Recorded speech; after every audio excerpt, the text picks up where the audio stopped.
Hi, my name is Steve Bilo. I am the product manager for orchestration tools here at Grass Valley, and I'd like to take just a few minutes to show you a very compelling demonstration that we put together for NAB 2024 to highlight the work that we have been doing to integrate our traditional orchestration system, GV Orbit, with the AMP platform. It also demonstrates that we can have corollaries between a hardware version of a device like Kaleido-IP and a software version of that same device like Kaleido-IP X. What I'm able to do here is to use the Kaleido-IP X workload running in AMP as a backup for the Kaleido-IP that is physically mounted in the rack in the back of my facility. So let's say the power went out and I lost that Kaleido-IP, that physical Kaleido-IP. I now click the button that can demonstrate that. I'm simulating a failure here. The Kaleido-IP failure has been immediately detected by GV Orbit.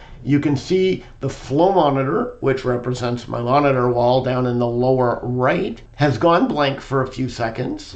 But now you can see that I'm in the process of spinning up a version of Kaleido-IP X that was sitting there waiting to be started. I'm not paying for it until I need to start it. Once I start it, I start paying for it. It's now the exact replica of what I had on the physical Kaleido-IP. So I'm now using the same sources and going to the same destination, except I'm using Kaleido-IP X instead of the physical Kaleido.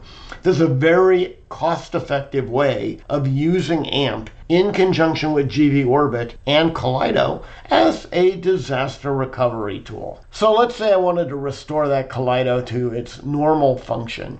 Go in the back room, I restore the power. Now I'm able to here simulate the recovery of that device, and you'll see that immediately my Kaleido has been brought back up, the AMP workload has been shut down, and the output of the physical Kaleido has been redirected to the flow monitor. So now I'm back up and running with the physical Kaleido-IP, and I am no longer paying for the instance of the KIP X that I was running before because I no longer need it.